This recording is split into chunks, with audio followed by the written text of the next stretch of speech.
क्या आपने कभी सोचा है कि बाइबल की हर कहानी एक दूसरे से जुड़ी हो सकती है? अधिकांश लोग बाइबल को अलग अलग कहानियों का संग्रह मानते हैं, लेकिन पवित्र शास्त्र हमें दिखाता है कि यह एक सुनियोजित महाकाव्य है। यूहन्ना 5 अध्याय 36 से 40 हमें याद दिलाता है कि पूरा पवित्र शास्त्र यीशु की गवाही देता है। इस यात्रा में हम 3 चरणों में आगे बढ़ेंगे। पहले, हम पुराने नियम की उन कहानियों को देखेंगे जो मसीह की ओर इशारा करती हैं। फिर हम समझेंगे कि ये संबंध केवल संयोग नहीं, बल्कि दैवीय योजना का हिस्सा हैं। और अंत में, हम जानेंगे कि यह ज्ञान हमारे विश्वास को कैसे गहरा बना सकता है। और जब हम इस पहली परत को समझ लेते हैं, तो असली कहानी शुरू होती है। बाइबल सिर्फ एक धार्मिक किताब नहीं है, यह परमेश्वर की एक सुविचारित योजना का लिखित रूप है। उत्पत्ति से लेकर प्रकाशित वाक्य तक हर पन्ना एक ही नाम की ओर इशारा करता है। वह नाम है यीशु मसीह। लेकिन अक्सर हम इन संबंधों को देख नहीं पाते। हम कहानियों को पढ़ते हैं और उन्हें अलग थलग घटनाओं के रूप में देखते हैं। हम याकूब की सीढ़ी को एक सपना मानते हैं। हम इसहाक के बलिदान को एक परीक्षा मानते हैं। हम रूथ और बोअज की कहानी को एक प्रेम कथा मानते हैं। लेकिन जब हम गहराई से देखते हैं, तो हम पाते हैं कि ये सभी कहानियां एक बड़ी तस्वीर का हिस्सा हैं। पवित्र शास्त्र का यह पैटर्न आकस्मिक नहीं है। प्रेरित पौलुस ने दूसरा तीमुथियुस 3 अध्याय 16 में लिखा कि संपूर्ण पवित्र शास्त्र परमेश्वर की प्रेरणा से रचा गया है। इसका मतलब है कि हर कहानी, हर प्रतीक, हर घटना एक उद्देश्य के साथ लिखी गई है, और वह उद्देश्य है मानवता को उद्धारकर्ता से मिलाना। पुराने नियम के लेखकों ने भविष्य की ओर देखा। उन्होंने उस मसीहा की प्रतीक्षा की जो आने वाला था, और उनकी कहानियों में उन्होंने उसकी छाया छोड़ दी। जब हम बाइबल को इस नजरिए से पढ़ते हैं, तो सब कुछ बदल जाता है। अचानक पुराने नियम की हर कहानी नया अर्थ पाती है। हम देखते हैं कि परमेश्वर ने सदियों पहले से ही संकेत दिए थे। हम समझते हैं कि इतिहास एक दिशा में बढ़ रहा था, और वह दिशा थी क्रूस की ओर। यह खोज न केवल बौद्धिक रूप से रोमांचक है, बल्कि आध्यात्मिक रूप से परिवर्तनकारी भी है। जब हम देखते हैं कि कैसे परमेश्वर ने इतिहास को बुना है, तो हमारा विश्वास मजबूत होता है। विद्वान सदियों से इन संबंधों का अध्ययन कर रहे हैं। उन्होंने इन्हें टाइपोलॉजी कहा है। टाइपोलॉजी का मतलब है कि पुराने नियम की कुछ चीजें नए नियम की वास्तविकताओं की छाया या प्रतीक थीं। उदाहरण के लिए, फसह का मेमना मसीह की मृत्यु का प्रतीक था। मन्ना जो स्वर्ग से गिरा, आइन वह जीवन की रोटी का प्रतीक था। ये प्रतीक आकस्मिक नहीं थे, वे जानबूझकर डिजाइन किए गए थे। परमेश्वर ने इतिहास के माध्यम से संदेश भेजे, और जो लोग आंखें खोलकर देखते हैं, वे इन संदेशों को पढ़ सकते हैं। लेकिन यहां एक सवाल उठता है, अगर ये संबंध इतने स्पष्ट हैं, तो लोग उन्हें क्यों नहीं देखते? जवाब सरल है। हम अक्सर बाइबल को खंडों में पढ़ते हैं। हम एक कहानी पढ़ते हैं और फिर दूसरी पर चले जाते हैं। हम पूरी तस्वीर को एक साथ नहीं देखते। यह ऐसा है जैसे किसी पहेली के टुकड़ों को अलग अलग देखना और पूरी तस्वीर को कभी नहीं जोड़ना। लेकिन जब हम सभी टुकड़ों को एक साथ रखते हैं, तो एक खूबसूरत छवि उभरती है, और वह छवि है मसीह की। आज हम 9 प्रमुख संबंधों की खोज करेंगे। प्रत्येक संबंध हमें दिखाएगा कि कैसे पुराने नियम की एक कहानी नए नियम में अपनी पूर्णता पाती है। हम याकूब की सीढ़ी से शुरू करेंगे और नूह के जहाज के द्वार पर समाप्त करेंगे। प्रत्येक कहानी में हम मसीह की एक झलक देखेंगे। हम समझेंगे कि कैसे परमेश्वर ने सदियों पहले से ही अपनी योजना प्रकट की थी, और हम देखेंगे कि यह सब कैसे एक साथ फिट होता है। यह यात्रा आपके बाइबल पढ़ने के तरीके को बदल देगी। आप पुराने नियम को नई आंखों से देखेंगे। आप उन प्रतीकों को पहचानेंगे जो पहले छिपे हुए थे, और आप परमेश्वर की बुद्धि की गहराई के सामने आश्चर्यचकित होंगे। तो चलिए शुरू करते हैं इस अद्भुत खोज को। चलिए देखते हैं कि कैसे प्राचीन कहानियां हमें शाश्वत सत्य सिखाती हैं। चैप्टर 2, याकूब की सीढ़ी और स्वर्ग का द्वार। उत्पत्ति 28 अध्याय में याकूब की एक अजीब कहानी है। वह अपने भाई एसाव से भाग रहा था। रात में थके हारे उसने एक पत्थर को तकिया बनाया और सो गया। और फिर उसने एक सपना देखा जो इतिहास को बदल देगा। उसने एक सीढ़ी देखी जो पृथ्वी से स्वर्ग तक पहुंचती थी। स्वर्गदूत उस सीढ़ी पर चढ़ रहे थे और उतर रहे थे, और परमेश्वर उस सीढ़ी के ऊपर खड़ा था। यह सपना सिर्फ एक स्वप्न नहीं था, यह एक भविष्यवाणी थी। जब याकूब जागा तो वह डर गया। उसने कहा कि यह स्थान भयानक है, यह परमेश्वर का घर और स्वर्ग का द्वार है। उसने उस पत्थर को खड़ा किया और उस स्थान का नाम बेतेल रखा। बेतेल का मतलब है परमेश्वर का घर। लेकिन याकूब नहीं जानता था कि उसका सपना कितना महत्वपूर्ण था। वह नहीं जानता था कि सदियों बाद कोई उस सीढ़ी की व्याख्या करेगा, और वह व्याख्या सब कुछ बदल देगी।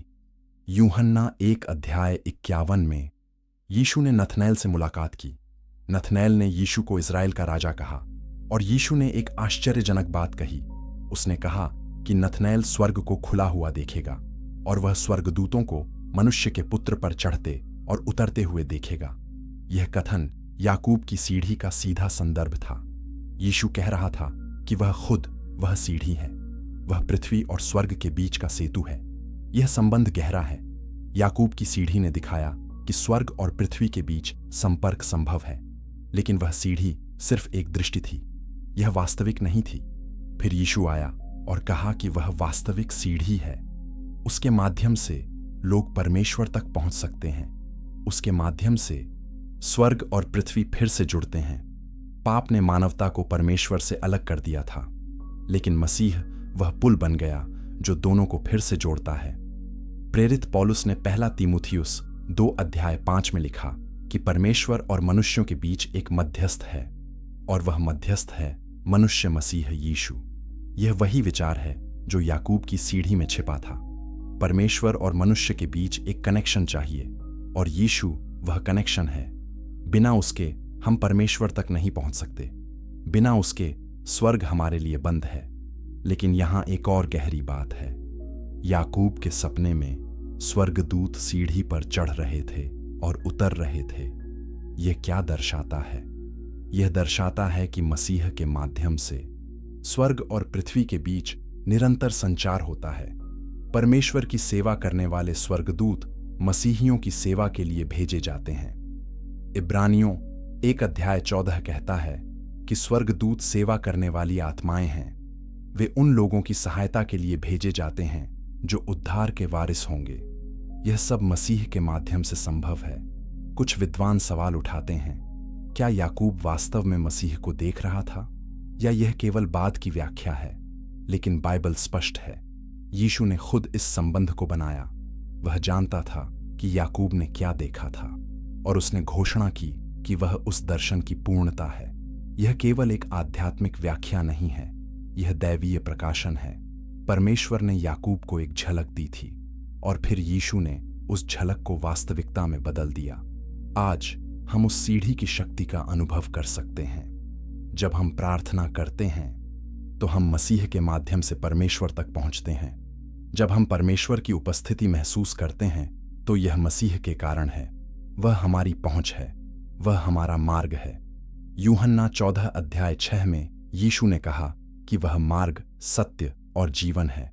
कोई भी पिता के पास उसके बिना नहीं पहुंचता। यह घोषणा याकूब की सीढ़ी की गूंज है।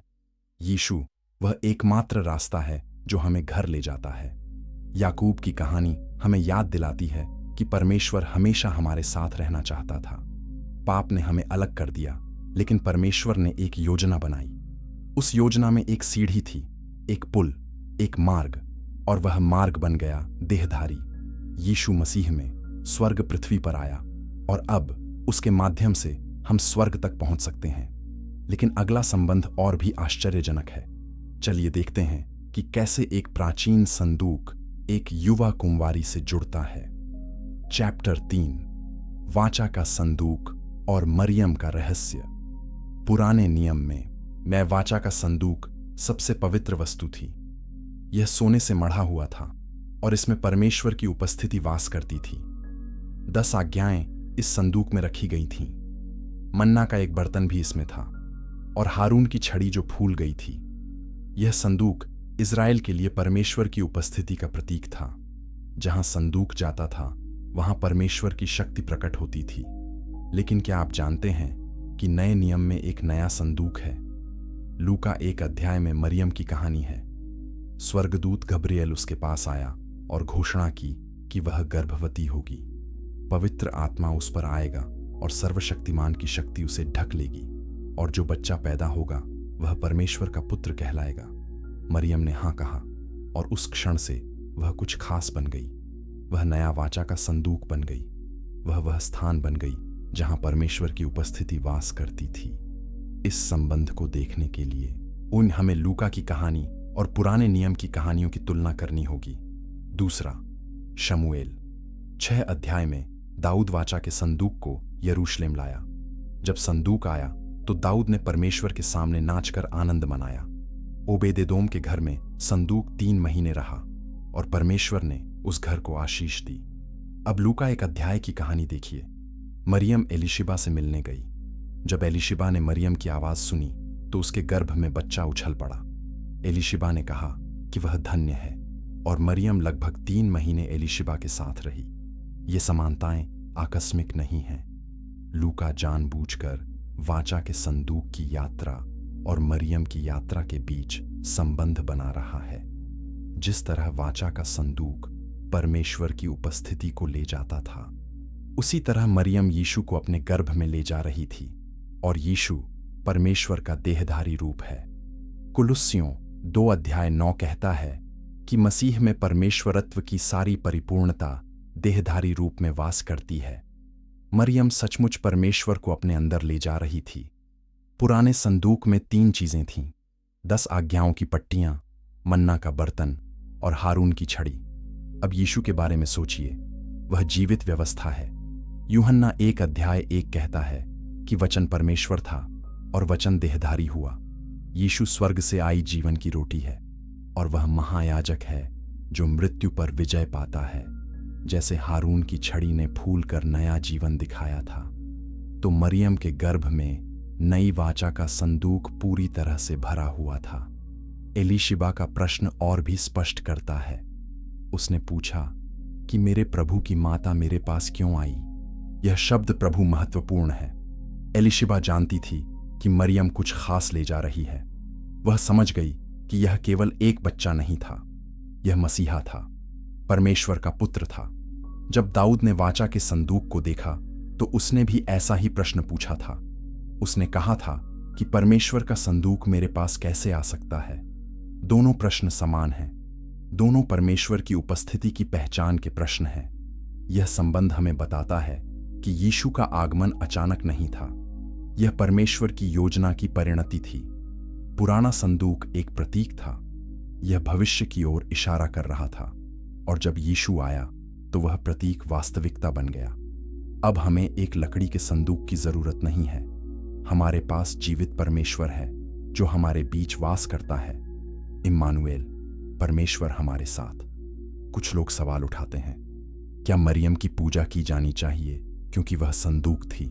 नहीं, बाइबल स्पष्ट है कि केवल परमेश्वर की पूजा की जानी चाहिए। मरियम धन्य है और सम्मान के योग्य है, लेकिन वह परमेश्वर नहीं है। वह एक बर्तन थी जिसका उपयोग परमेश्वर ने किया। उसकी भूमिका महत्वपूर्ण थी, लेकिन केंद्र यीशु है। यीशु ही वह है जो हमें बचाता है।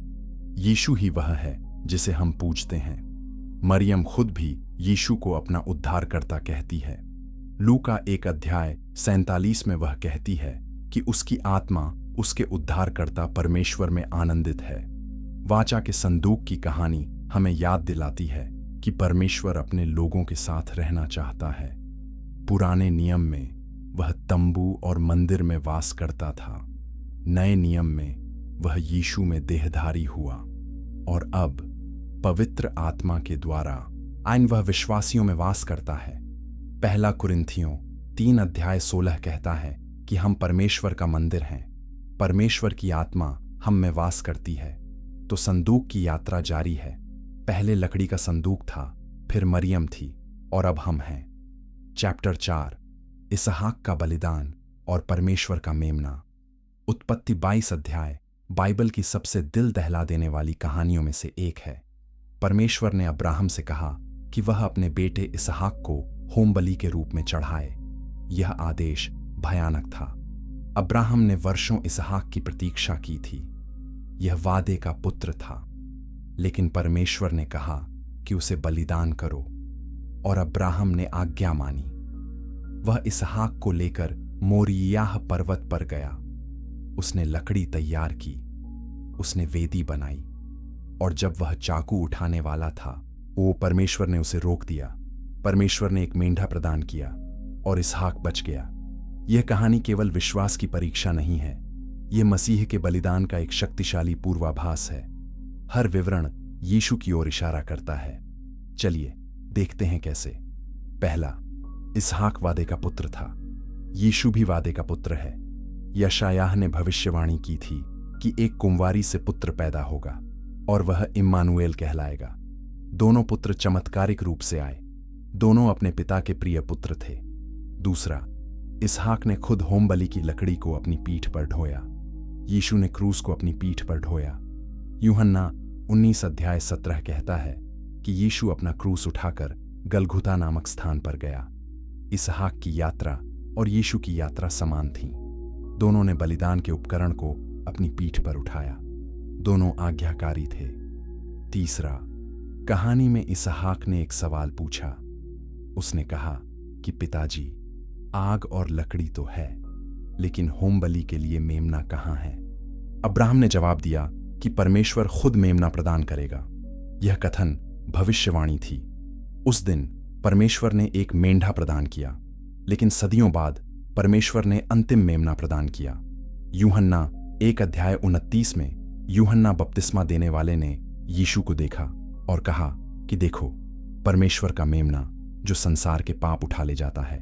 चौथा, वह स्थान महत्वपूर्ण है। मोरियाह पर्वत वही स्थान है जहां बाद में यरूशलेम का मंदिर बनाया गया। दूसरा इतिहास 3:1 बताता है कि सुलेमान ने यरूशलेम में मोरियाह पर्वत पर परमेश्वर का भवन बनाना शुरू किया। यह वही पर्वत है जहां इसहाक का बलिदान लगभग हुआ था, और यह वही क्षेत्र है जहां यीशु को क्रूस पर चढ़ाया गया। भूगोल भी गवाही देता है। परमेश्वर ने एक ही स्थान को चुना, पहले इसहाक के लिए, फिर मंदिर की बलियों के लिए, और अंत में यीशु के लिए। पांचवां, इसहाक बंधा हुआ था और वेदी पर रखा गया था। वह मरने के लिए तैयार था। वह अपने पिता की इच्छा के प्रति समर्पित था। यीशु भी बंधा हुआ था।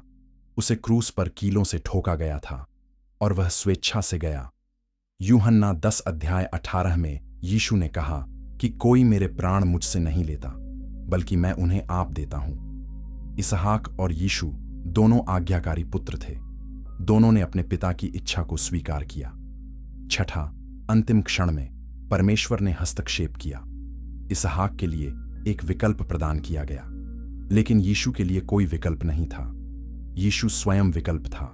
वह अंतिम बलिदान था।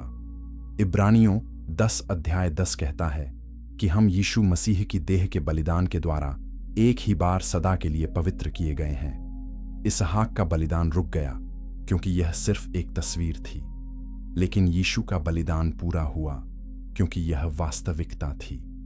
सातवां, अब्राहम ने उस स्थान का नाम यहोवा यिरे रखा। इसका मतलब है परमेश्वर देखता है या परमेश्वर प्रदान करता है। उत्पत्ति 22:14 कहता है कि परमेश्वर के पर्वत पर प्रदान किया जाएगा। यह नाम भविष्य की ओर इशारा कर रहा था।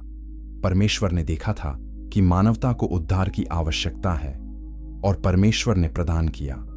उसने अपने पुत्र को दिया। रोमियो 8:32 कहता है कि जिसने अपने पुत्र को भी नहीं रख छोड़ा, बल्कि उसे हम सबके लिए दे दिया, वह उसके साथ हमें और सब कुछ क्यों नहीं देगा। यह कहानी परमेश्वर के प्रेम की गहराई को दिखाती है। अब्राहम को अपने बेटे का बलिदान नहीं करना पड़ा, लेकिन परमेश्वर ने अपने बेटे का बलिदान किया। अब्राहम को राहत मिली, लेकिन परमेश्वर ने दर्द सहा। यूहन्ना 3:16 हमें बताता है कि परमेश्वर ने जगत से ऐसा प्रेम रखा कि उसने अपना इकलौता पुत्र दे दिया। मोरियाह पर्वत पर हम परमेश्वर के हृदय को देखते हैं। हम देखते हैं कि वह हमारे लिए कितनी दूर तक जाने को तैयार था। चैप्टर 5 बाबेल से पेंटेकोस्त तक की यात्रा उत्पत्ति 11 अध्याय में बाबेल की मीनार की कहानी है। मानवता एक साथ आई और एक ऊंची मीनार बनाने का फैसला किया। वे अपना नाम बनाना चाहते थे, वे स्वर्ग तक पहुंचना चाहते थे, लेकिन उनका उद्देश्य गर्व से भरा था। वे परमेश्वर के बिना महान बनना चाहते थे। तो परमेश्वर ने हस्तक्षेप किया। उसने उनकी भाषा को भ्रमित कर दिया।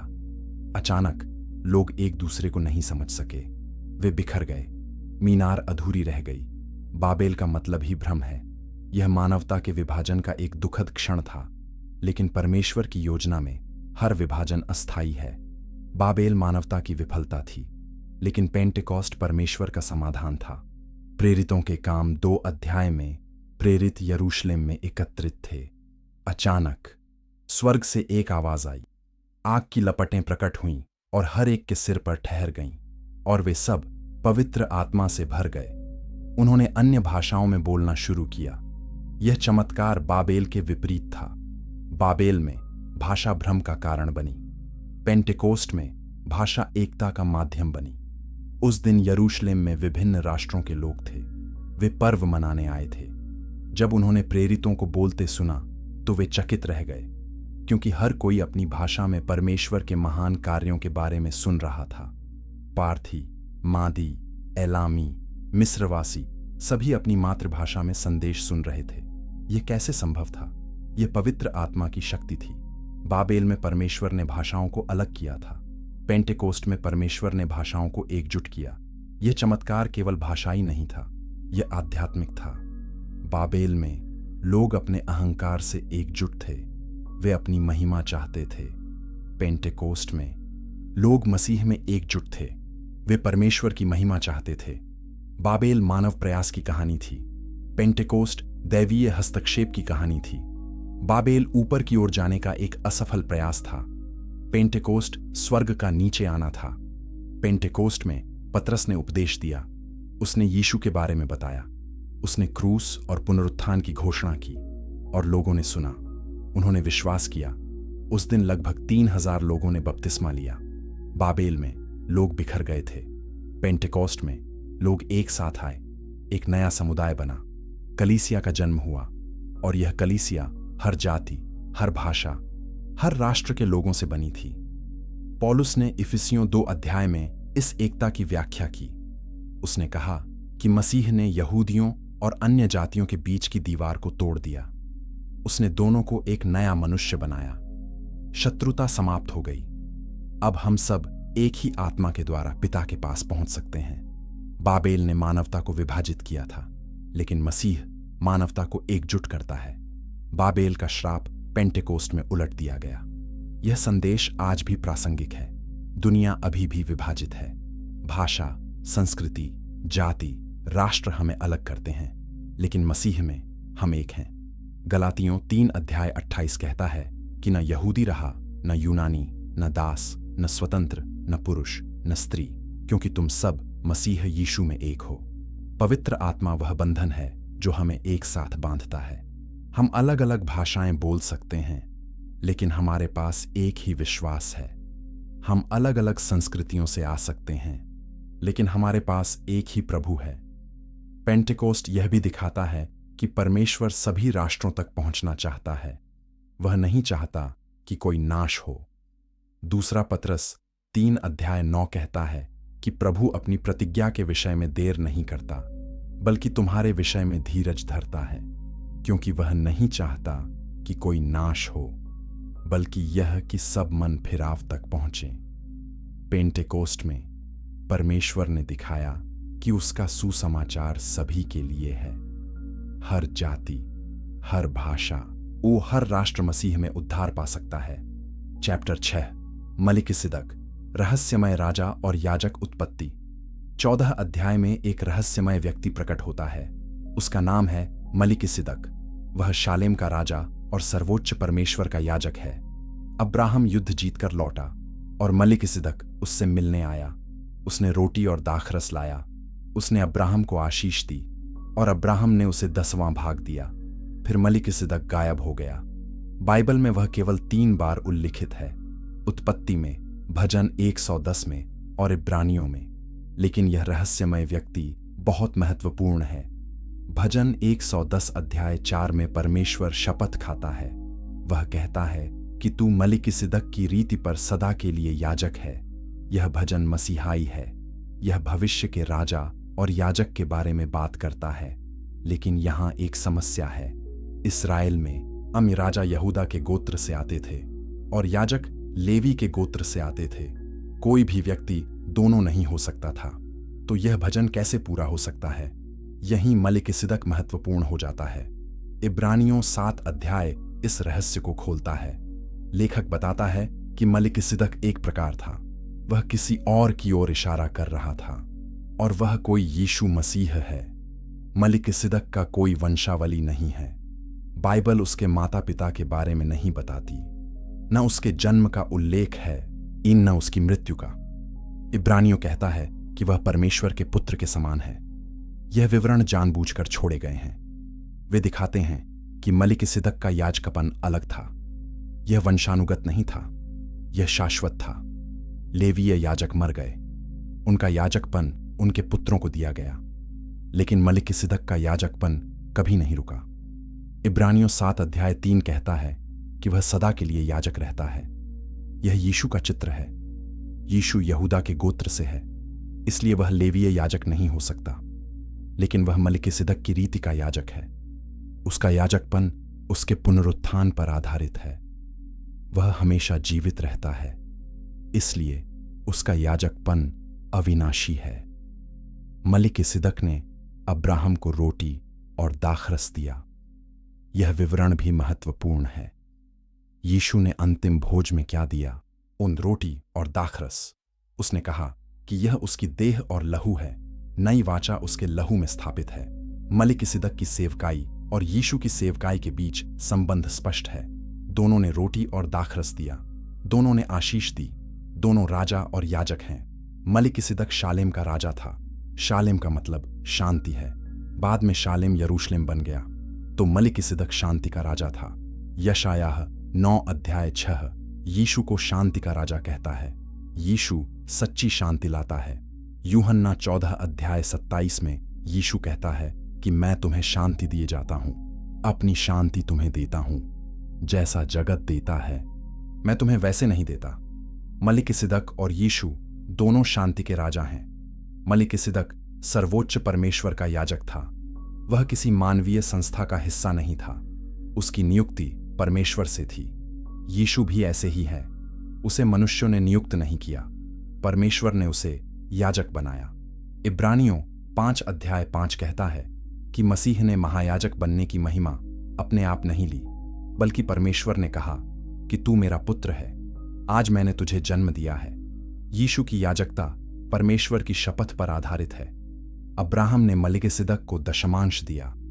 यह दिखाता है कि मलिकिसिदक अब्राहम से श्रेष्ठ था। और इब्रानियों का तर्क है कि यदि मलिकिसिदक अब्राहम से श्रेष्ठ था तो वह लेवीय याजकों से भी श्रेष्ठ है, क्योंकि लेवी अब्राहम के वंशज हैं। और यदि मलिकिसिदक लेवीय याजकपन से श्रेष्ठ है तो यीशु जो मलिकिसिदक की रीति का याजक है इन सबसे श्रेष्ठ है। इसलिए हमें एक बेहतर याजक मिला है, एक बेहतर मध्यस्थ मिला है। मलिकिसिदक की कहानी हमें दिखाती है कि परमेश्वर की योजना हमारी अपेक्षाओं से परे है। लेवीय व्यवस्था अच्छी थी लेकिन अपूर्ण थी। वह केवल भविष्य की छाया थी। मलिकिसिदक ने संकेत दिया कि एक अलग प्रकार का याजक आएगा और वह याजक यीशु मसीह है। वह हमारा महायाजक है। वह हमारे लिए मध्यस्थता करता है और उसका याजकपन सदा के लिए है। चैप्टर 7 रूथ और बोअज, छुड़ाने वाले का प्रेम।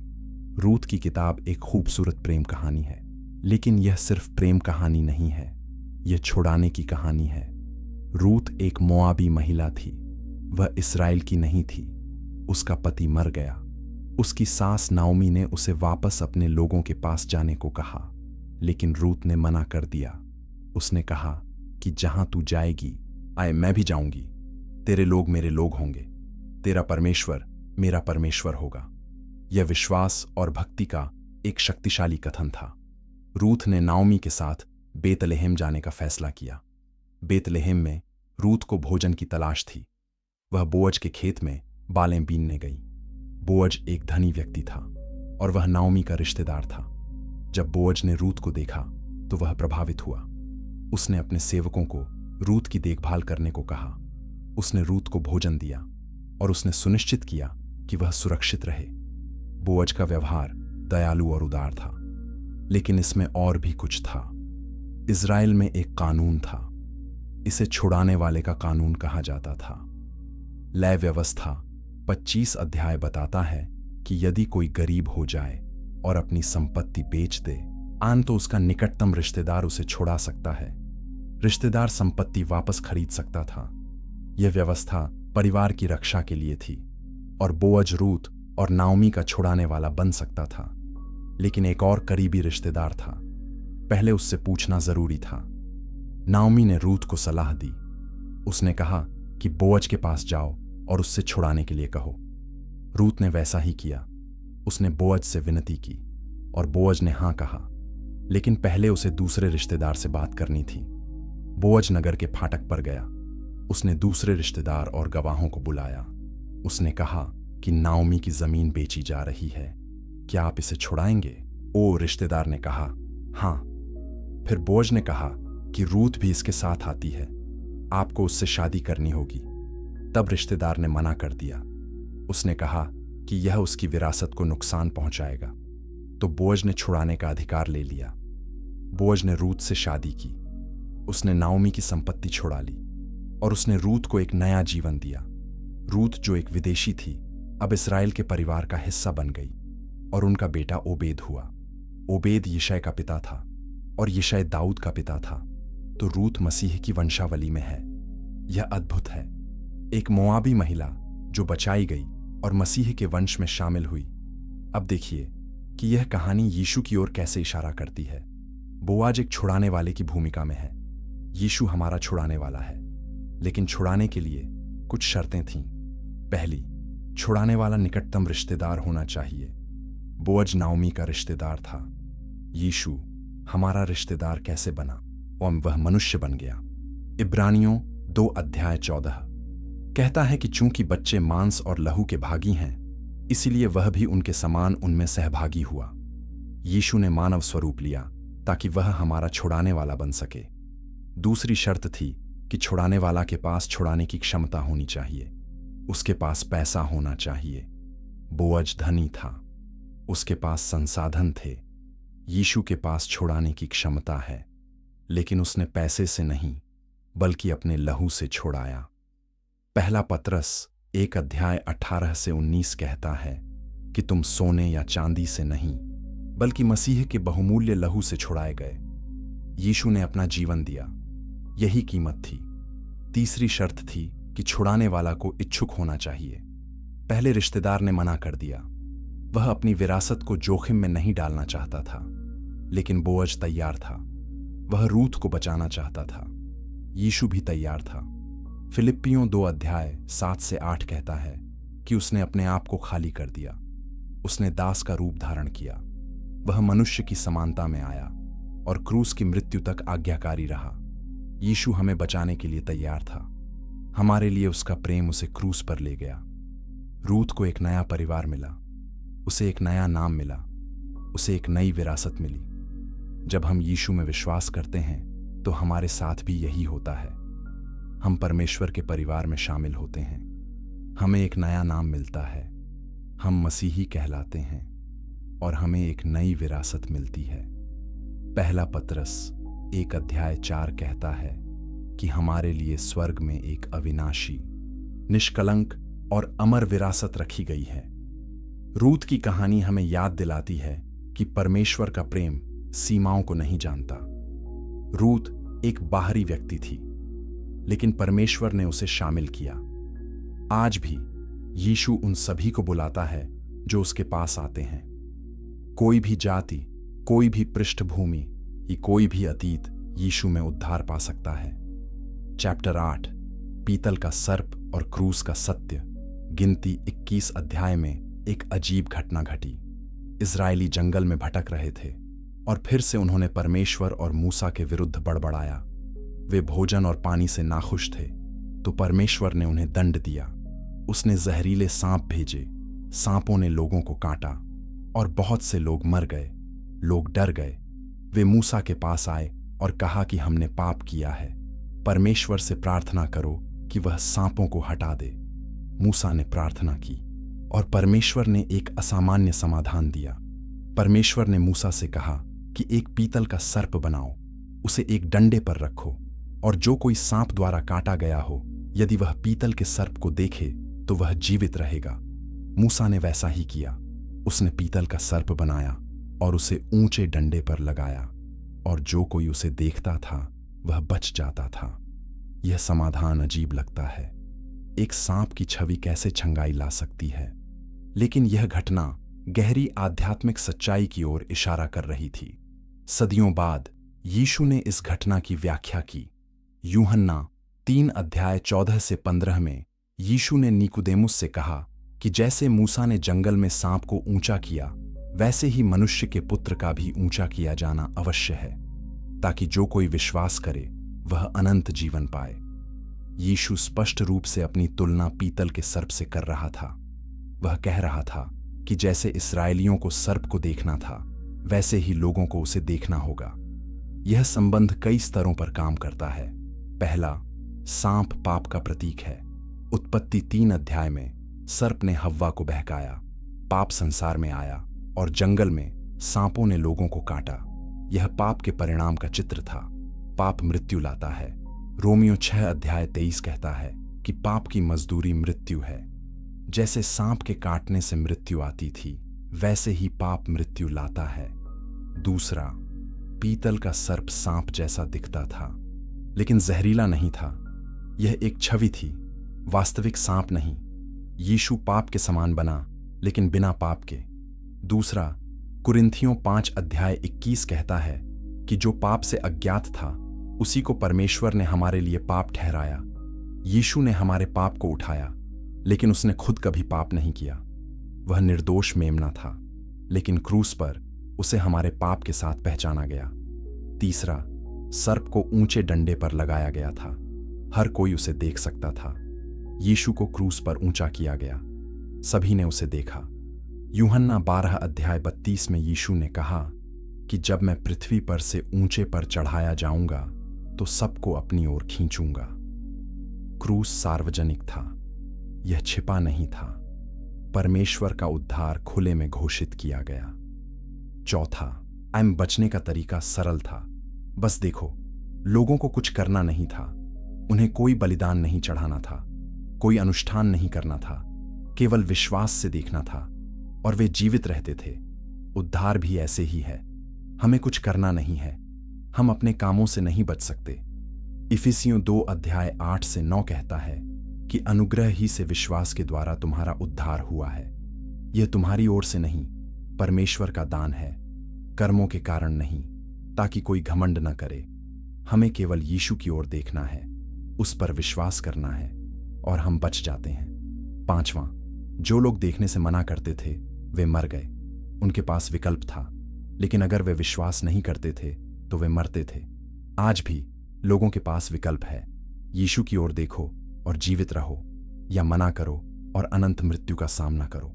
यूहन्ना 3:18 कहता है कि जो विश्वास करता है उस पर दंड की आज्ञा नहीं, लेकिन जो विश्वास नहीं करता वह दोषी ठहराया जा चुका है। छठा, चंगाई तुरंत थी। जैसे ही लोग देखते थे वे चंगे हो जाते थे। उद्धार भी तुरंत है। जब हम यीशु पर विश्वास करते हैं, हम तुरंत नया जन्म पाते हैं। दूसरा कुरिन्थियों 5:17 कहता है कि यदि कोई मसीह में है तो वह नई सृष्टि है। पुरानी बातें बीत गई हैं, देखो सब बातें नई हो गई हैं। पीतल के सर्प की कहानी परमेश्वर की बुद्धि दिखाती है। वह समस्या का समाधान लाया, और वह समाधान यीशु में पूर्ण हुआ। जैसे सर्प को देखने से शारीरिक जीवन मिला, वैसे ही यीशु को देखने से आध्यात्मिक और अनंत जीवन मिलता है।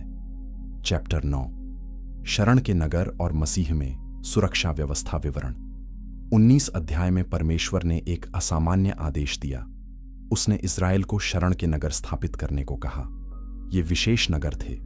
यदि कोई व्यक्ति दुर्घटनावश किसी को मार देता और तो वह इन नगरों में भाग सकता था। वहां वह सुरक्षित रहता। मृतक का परिवार बदला नहीं ले सकता था। ये नगर न्याय और दया का संतुलन थे। हत्या को दंडित किया जाना चाहिए, लेकिन दुर्घटना को माफ किया जा सकता है। शरण के नगर सुरक्षा का स्थान थे। गिनती 35 अध्याय बताता है कि 6 शरण नगर थे। वे पूरे इस्राएल में फैले हुए थे, यह सुनिश्चित करने के लिए कि हर कोई उन तक पहुंच सके। सड़कों को अच्छी तरह से चिह्नित किया गया था और किसी को भी शरण मांगने से नहीं रोका जा सकता था। लेकिन शरण तभी काम करती थी जब व्यक्ति नगर में रहता था। यदि वह शरण नगर छोड़ता था तो वह फिर से खतरे में था, और वह तब तक नगर में रहता था जब तक महायाजक मर नहीं जाता। महायाजक की मृत्यु के बाद आई वह स्वतंत्र था। यह व्यवस्था बहुत प्रतीकात्मक है। यह यीशु मसीह में मिलने वाली शरण की ओर इशारा करती है। हम सब पाप के दोषी हैं। रोमियो 3 अध्याय 23 कहता है कि सब ने पाप किया है और परमेश्वर की महिमा से रहित हैं। हमारा शत्रु शैतान हमें नष्ट करना चाहता है। पहला पतरस 5 अध्याय 8 कहता है कि तुम्हारा विरोधी शैतान गर्जने वाले सिंह की तरह इस खोज में रहता है कि किसे फाड़ खाए। हमें शरण की जरूरत है और यीशु वह शरण है।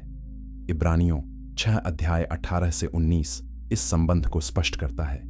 यह कहता है कि हम जो शरण लेने को दौड़े हैं, उस आशा को जो सामने रखी है, दृढ़ता से पकड़ें। यह हमारे प्राण के लिए ऐसा लंगर है जो स्थिर और दृढ़ है। जब हम यीशु के पास आते हैं, हम शरण पाते हैं। वह हमारी सुरक्षा है, वह हमारा लंगर है, और उसमें हम परमेश्वर के क्रोध से सुरक्षित हैं। शरण नगर में प्रवेश करने के लिए व्यक्ति को दरवाजे से होकर जाना पड़ता था। कोई और रास्ता नहीं था। यीशु ने यूहन्ना 10 अध्याय 9 में कहा कि मैं द्वार हूं। यदि कोई मेरे द्वारा प्रवेश करे तो उद्धार पाएगा। यीशु ही एकमात्र मार्ग है। कोई दूसरा द्वार नहीं है, कोई वैकल्पिक मार्ग नहीं है। केवल यीशु के माध्यम से हम परमेश्वर के पास पहुंच सकते हैं। शरण नगर में व्यक्ति को रहना पड़ता था। यदि वह बाहर जाता तो वह सुरक्षित नहीं था। हमें भी यीशु में बने रहना है। यूहन्ना 15 अध्याय 4 में यीशु कहता है कि मुझ में बने रहो और मैं तुम में। जैसे डाली यदि दाखलता में बनी न रहे तो अपने आप से फल नहीं ला सकती, वैसे ही तुम भी यदि मुझ में बने न रहो तो फल नहीं ला सकते। शरण केवल मसीह में है, उसके बाहर हम खतरे में हैं। शरण नगर में व्यक्ति महायाजक की मृत्यु तक रहता था, फिर वह स्वतंत्र था। यह बहुत महत्वपूर्ण है। यीशु हमारा महायाजक है और उसकी मृत्यु ने हमें स्वतंत्र किया। इब्रानियों 9 अध्याय 12 कहता है कि वह अपने ही लहू के द्वारा एक ही बार पवित्र स्थान में प्रवेश किया और हमारे लिए अनंत छुटकारा प्राप्त किया। यीशु की मृत्यु हमारी रिहाई है। उसके कारण हम अब दोषी नहीं हैं, हम स्वतंत्र हैं। शरण के नगर सभी के लिए खुले थे। इस्राएली और विदेशी दोनों वहां शरण पा सकते थे। गिनती 35 अध्याय 15 स्पष्ट करता है यीशु में भी सभी का स्वागत है। गलातियों 3 अध्याय 28 कहता है कि न यहूदी, न यूनानी, न दास, न स्वतंत्र, न पुरुष, न स्त्री, क्योंकि तुम सब मसीह यीशु में एक हो। यीशु सभी जातियों, सभी पृष्ठभूमियों के लोगों को बुलाता है। उसकी शरण सार्वभौमिक है। शरण नगरों के रास्ते स्पष्ट रूप से चिह्नित थे, कोई भी खो नहीं सकता था। आज यीशु का मार्ग भी स्पष्ट है। बाइबल हमें दिखाती है कि कैसे उसके पास आना है। रोमियो 10 अध्याय 9 कहता है कि यदि तू अपने मुंह से यीशु को प्रभु मानकर अंगीकार करे और अपने मन से विश्वास करे कि परमेश्वर ने उसे मरे हुओं में से जिलाया, तो तू उद्धार पाएगा। मार्ग सरल है। विश्वास करो और अंगीकार करो और तुम बच जाओगे। शरण के नगर परमेश्वर की दया का प्रतीक है। परमेश्वर न्यायी है। पाप को दंडित किया जाना चाहिए, लेकिन परमेश्वर दयालु भी है। उसने एक रास्ता बनाया और वह रास्ता यीशु मसीह है। चैप्टर 10 नूह के जहाज का द्वार और उद्धार का मार्ग। उत्पत्ति 6 से 8 अध्याय तक नूह की कहानी है। पृथ्वी पर बुराई बढ़ रही थी। परमेश्वर ने फैसला किया कि वह जल प्रलय से पृथ्वी का न्याय करेगा। लेकिन नूह परमेश्वर की दृष्टि में धर्मी था। परमेश्वर ने नूह से कहा कि एक जहाज बनाओ। यह जहाज बहुत बड़ा था, लगभग 145 मीटर लंबा, 24.5 मीटर चौड़ा और 14.5 मीटर ऊंचा। नूह ने वर्षों काम किया। उसने लकड़ी से जहाज बनाया और उसने जहाज को राल से लेप दिया। यह राल पानी को बाहर रखती थी। जहाज सुरक्षित था। जब जहाज तैयार हो गया, परमेश्वर ने नूह से कहा कि जहाज में प्रवेश करो, अपने परिवार को साथ ले आओ और हर जाति के पशुओं को भी लाओ। नूह ने वैसा ही किया। फिर कुछ अद्भुत हुआ। उत्पत्ति 7 अध्याय 16 कहता है कि परमेश्वर ने उसके लिए द्वार बंद कर दिया। यह एक महत्वपूर्ण विवरण है। नूह ने द्वार बंद नहीं किया, परमेश्वर ने किया। और फिर जल प्रलय आया। पानी पृथ्वी को ढक गया।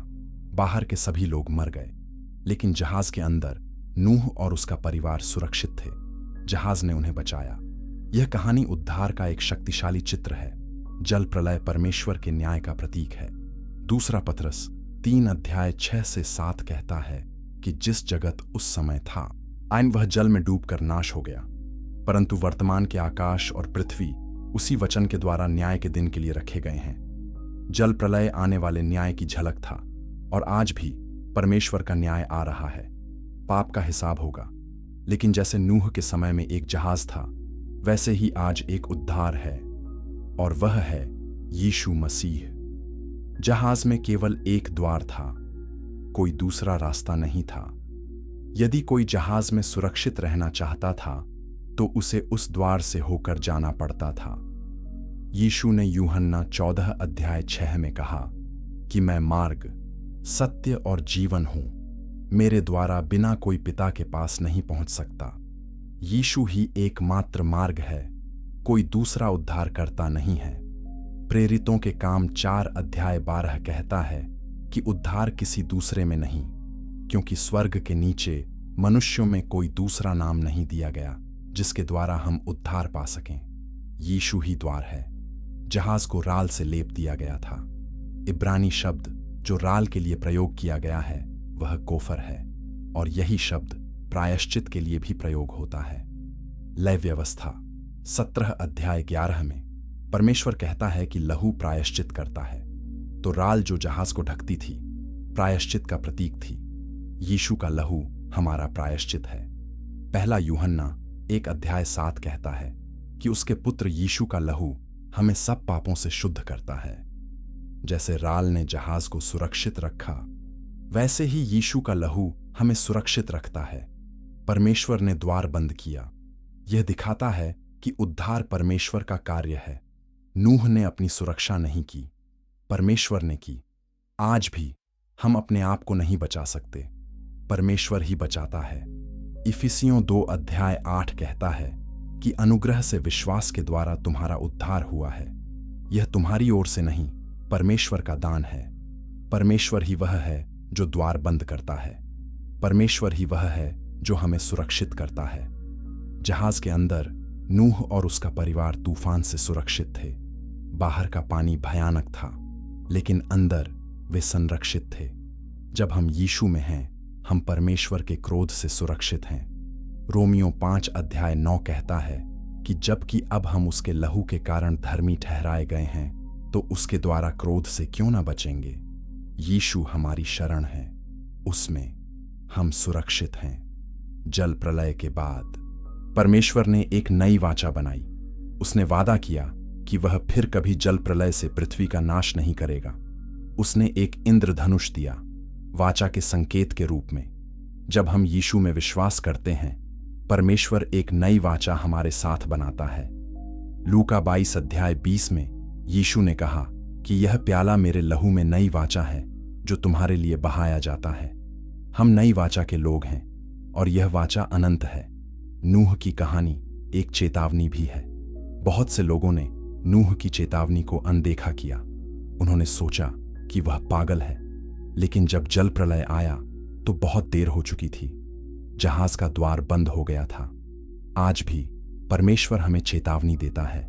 वह हमें यीशु के पास आने के लिए बुलाता है, लेकिन एक समय आएगा जब द्वार बंद हो जाएगा। मत्ती 25 अध्याय में यीशु ने 10 कुंवारियों का दृष्टांत दिया। 5 बुद्धिमान थीं और 5 मूर्ख। जब दूल्हा आया, मूर्ख तैयार नहीं थीं और द्वार बंद हो गया। उन्होंने दस्तक दी, लेकिन बहुत देर हो चुकी थी। आज उद्धार का दिन है, कल बहुत देर हो सकती है। नूह के जहाज का द्वार हमें याद दिलाता है कि उद्धार यीशु में है। वही एकमात्र द्वार है, वही एकमात्र मार्ग है, और परमेश्वर हम में से हर एक को उस द्वार से होकर प्रवेश करने के लिए बुला रहा है। चैप्टर 11। निष्कर्ष। एक कहानी, एक उद्धारकर्ता। हमने 9 अद्भुत संबंधों की यात्रा की है। हर कहानी ने हमें दिखाया कि कैसे पुराना नियम यीशु मसीह की ओर इशारा करता है। याकूब की सीढ़ी से लेकर नूह के जहाज के द्वार तक हर प्रतीक, हर घटना एक ही सच्चाई को प्रकट करती है। परमेश्वर की एक योजना थी और वह योजना यीशु में पूरी हुई। यह केवल संयोग नहीं है, यह दैवीय प्रेरणा है। परमेश्वर ने सदियों पहले से ही अपना संदेश लिखना शुरू कर दिया था, और जब समय पूरा हुआ तो यीशु आया। लूका 24 अध्याय में यीशु पुनरुत्थान के बाद 2 चेलों के साथ चल रहा था। वे इम्माउस जा रहे थे। वे उदास थे क्योंकि यीशु मर गया था। यीशु उनके साथ चलने लगा, लेकिन उन्होंने उसे नहीं पहचाना। तब यीशु ने उन्हें पवित्र शास्त्र समझाना शुरू किया। लूका 24 अध्याय 27 कहता है कि फिर उसने मूसा से और सब भविष्यद्वक्ताओं से आरंभ करके सारे पवित्र शास्त्रों में से अपने विषय की बातें उनको समझा दी।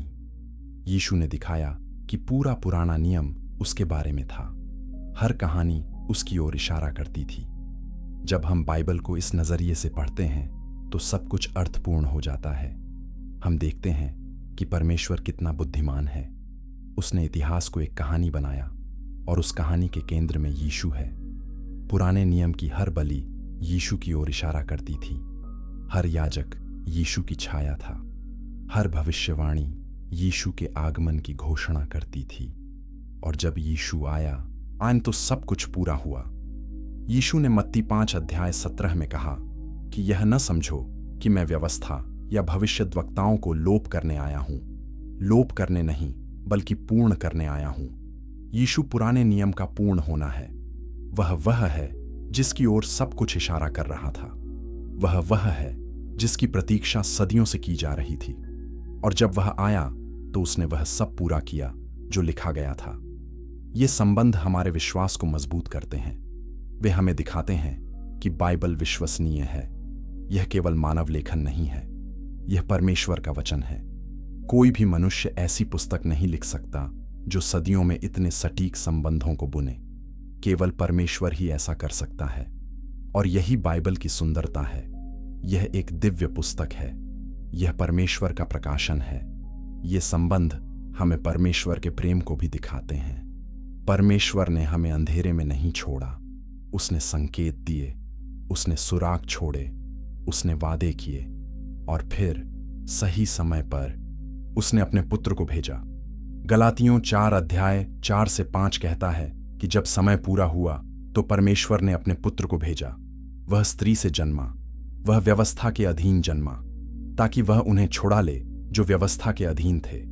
परमेश्वर का समय सही था और उसका प्रेम सिद्ध था। आज हमारे पास एक विकल्प है। हम इन सच्चाइयों को स्वीकार कर सकते हैं या हम उन्हें अस्वीकार कर सकते हैं, लेकिन हम उन्हें नजरअंदाज नहीं कर सकते। यीशु को नजरअंदाज करना असंभव है। वह इतिहास का केंद्र है, वह बाइबल का केंद्र है, और वह हमारे जीवन का केंद्र होना चाहिए।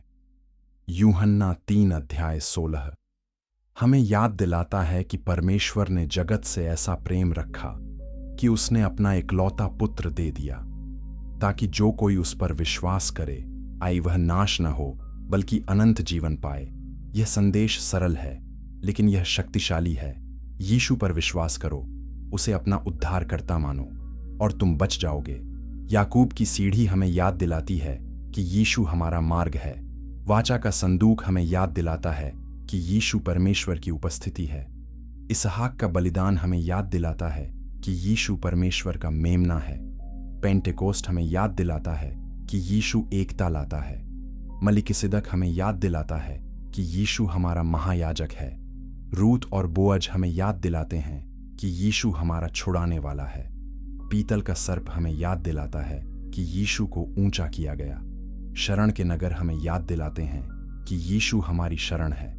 और नूह के जहाज का द्वार हमें याद दिलाता है कि यीशु ही एकमात्र मार्ग है। ये सभी कहानियां एक ही सत्य को प्रकट करती हैं। हमें एक उद्धारकर्ता की जरूरत है और परमेश्वर ने उद्धारकर्ता प्रदान किया। उसका नाम यीशु मसीह है। वह पृथ्वी पर आया। उसने एक सिद्ध जीवन जिया। उसने हमारे पापों के लिए मृत्यु सही। वह तीसरे दिन मरे हुओं में से जी उठा और अब वह जीवित है। वह स्वर्ग में पिता के दाहिने हाथ बैठा है और एक दिन वह फिर आएगा। यदि आपने यीशु को अपना उद्धारकर्ता नहीं माना है तो आज वह दिन है। आज उद्धार का दिन है। दूसरा कुरिन्थियों 6:2 कहता है कि देख, अभी स्वीकार करने का समय है। देख, अभी उद्धार का दिन है। प्रतीक्षा मत करो। आज यीशु की ओर मुड़ें, उस पर विश्वास करें और आप अनंत जीवन पाएंगे। बाइबल की हर कहानी आपको उसकी ओर बुला रही है। इतिहास की हर घटना उसकी ओर इशारा कर रही है। परमेश्वर का प्रत्येक वादा उसमें पूरा हुआ है। यीशु प्रतीक्षा कर रहा है। वह आपको बुला रहा है। मत्ती 11:28 में यीशु कहता है कि हे सब परिश्रम करने वालों और बोझ से दबे लोगों, मेरे पास आओ, मैं तुम्हें विश्राम दूंगा। यीशु के पास आइए, उसमें आराम पाइए, उसमें शांति पाइए, उसमें जीवन पाइए, क्योंकि वह ही मार्ग, सत्य और जीवन है और उसके बिना कोई पिता के पास नहीं पहुंच सकता। बाइबल एक कहानी बताती है और वह कहानी उद्धार की है। यह परमेश्वर के प्रेम और उसकी योजना की कहानी है।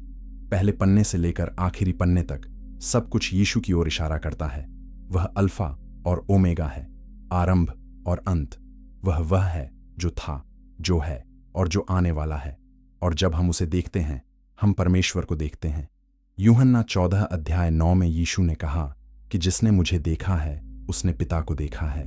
तो आइए हम बाइबल को नई आंखों से पढ़ें। आइए हम हर कहानी में यीशु को देखें। आइए हम हर प्रतीक में उसकी महिमा को पहचानें और आइए हम उसकी स्तुति करें, क्योंकि वह योग्य है। वह सम्मान और महिमा और स्तुति के योग्य है। प्रकाशित वाक्य 5:12 कहता है कि मेमना जो वध किया गया था, सामर्थ्य, धन, ज्ञान, शक्ति, आदर, महिमा और धन्यवाद के योग्य है। आमीन।